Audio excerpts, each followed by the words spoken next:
Magandang araw sa iyo, Sir Ian Fried Imbaliguat. So, sir, ito po yung ating sewing machine po, sir. Kompleto na po ito, sir. Ayan po sila, yung mga pa-freebies natin. Okay. So, unang-unang setup natin, sir, ito pong wire ng ating transformer. Isasaksak po natin yan sa outlet natin. At wag niyo po, sir, kalimutan mag-follow sa ating Facebook page, Mato Sewing Machine, TikTok shop, Mato Sewing Machine, at YouTube channel, pa-subscribe din po sa Mato Sewing Machine. Okay? So ito po, sir, isasaksak po natin ito, sir. Itong wire natin na kulay black, dito po natin yung, sir, isasaksak po, sir. Ayan. Sumunod po dyan, Sir Ian. Then, itong wire natin, sir, ito po siyang kulay black, dito po natin yan isasaksak, sir. Ayan. Okay? So, ayan. So, naka-set up na po yan, Sir Ian. Then, itong wire natin na kulay white, doon sa regular outlet natin, sir. Ayan. So, napakagandang sewing machine po yan. Unang-unang step na gagawin natin, sir, tayo po ay maglalagay ng sinulid sa ating bobbing. Ito po yung bobbing natin, sir. Ayan. Ito po, Sir Ian. Ito po yung bobbing natin. Once na tayo po ay maglalagay ng sinulid, ipapatong natin dito, sir. Ayan.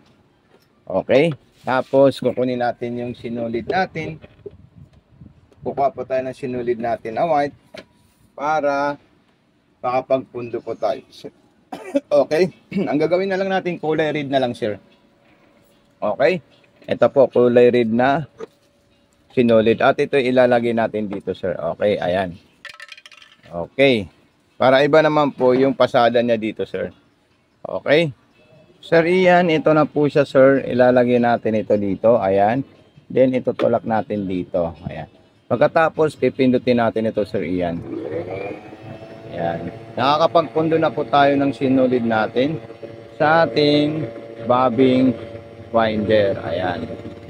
So, depende po sa iyo, Sir Ian, kung gaano kadami yung ilulod nyo pong sinulid sa mismong bobbing winder mo. Yan. At kung kayo po ay may mga katanungan, huwag niyo po kakalimutan mag-message sa Facebook, Mato Sewing Machine Vlog. Okay? So, ito po yung ating bobbing case at ilalagay natin dito. Ayan. At puputulin natin yan, sir. Okay?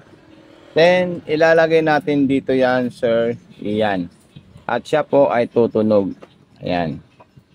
Okay. So, ayan. Pag tumunog po siya, Sir Ian, then, tayo ay maglalagay ng sinulid sa itaas. Opo. So, dito po tayo, Sir Ian, maglalagay ng sinulid sa itaas. Ayan. Okay. So, ayan po siya, Sir Ian.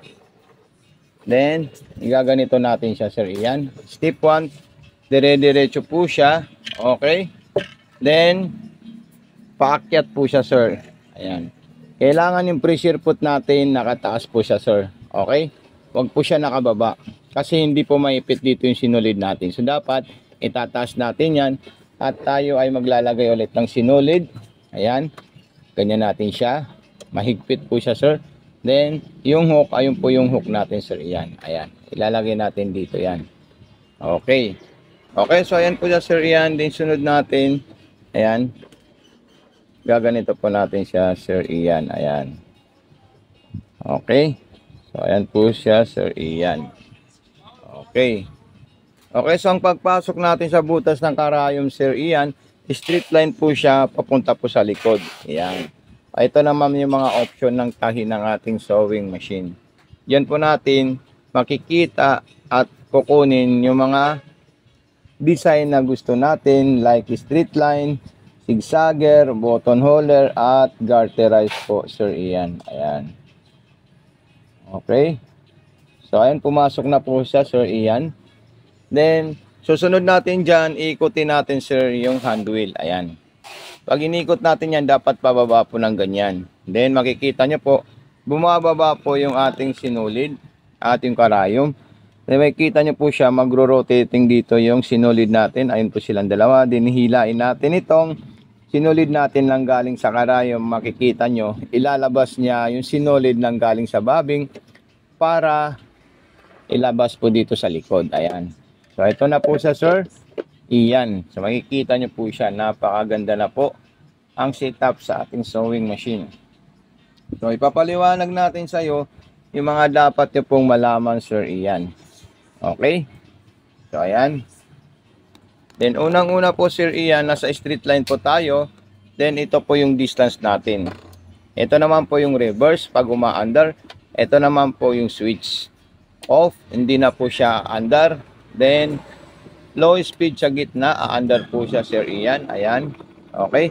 So, depende po sa iyo kung gaano kabilis. Ilalagay nyo sa low speed or high speed ang takbo. So, ito na po siya, sir. Napakaganda po ng takbo ng ating sewing machine. Ayan. Pailalim or mapaibabaw. Kung gusto nyo pong masinsin, yung pasada, ito po siya, sir, iyan. Okay. Pwede po natin yan ilagay ng number 2. Ayan. Number 2 na design. Ay, number 2 na stitches din high speed. Ayan. Then reverse. Habang tumatakbo, ilalong press natin yan at siya na po ay aatras. Okay. So, ito na po siya, sir, iyan. Ayan. Then, kung gusto nyo naman po, sir, iyan, mag-zigzag, sililipat nyo lang po ito. Ayan. So, pwede po natin ilagay sa palit na zigzag or medium na zigzag. Ayan. So, ayan po siya yung malaking zigzag natin. And kung gusto nyo pong malit na zigzag, i-adjust nyo lang po ito, sir. Ayan. Ayan. Okay. Sa garterized naman po, ayan naman po siya. Para sa mga stretchable na tela, yun po yung gagamitin natin. Tulad ng spandex, underwear, or iba't ibang klaseng garterized na tela. Ayan. Para to sa mga malalapad na garterized, para sa makikitid na garterized po, sir, iyan. Ayan. Okay. Then, isusunod naman po natin dyan, tayo po ay gagawa ng ating button holder na pang malakasan at pang magandang button holder po, sir, iyan. Okay. Sunod gagawin natin dyan, hindi natin maikot. So, magre-reverse po tayo. Ayan. Ilalagay po natin yan sa distance. Ayan po, sir, iyan. Ayan. Distance po ng button holder, pwede po siya bumaba ng ganyan, wag po 0. Ayan. Okay. So, ayan po siya, sir. Ayan. Din button holder na po tayo niyan. Lock lang muna yung gagawin natin. Okay. Ayan. Ang lock na tinatawag natin, sir, ayan. Ito po siya. Then, forward, backward, lock ulit. Okay. So, ayan. Yung forward natin, number 1. Ayan. Okay, forward natin, number 1. Then, maglalak po tayo, sir, iyan ulit. Ayan. Okay, then, number 3, backward po, sir, iyan. Ayan. So, napaka-solid po ang ginawa niyang button holder. Ayan. So, makikita niyo po, sir, iyan. Ayan, no. Okay. So, i-zoom out natin siya. Then, ipakita natin kay sir iyan. Napakalupit po to, sir iyan. Gumawa ng button holder, zigzagger, straight line, at iba pa. Ayan. Okay, so ito na po sa Sir Ian. So maraming salamat po sa iyo, Sir Ian, sa pagtitiwala sa ating store at sa ating shop. Huwag lang po natin kalimutan, sir, mag-feedback sa ating TikTok shop at gumawa ng unboxing sa ating unit, sir. Dahil kailangan po namin yan para sa mga bagong papasok at bagong makakakita sa ating TikTok shop accounts. Okay? So, ito na po siya, Sir Ian. Kompleto na po yan, sir. Ayan. Yung ating sewing machine. Thank you so much. God bless po, Sir Ian.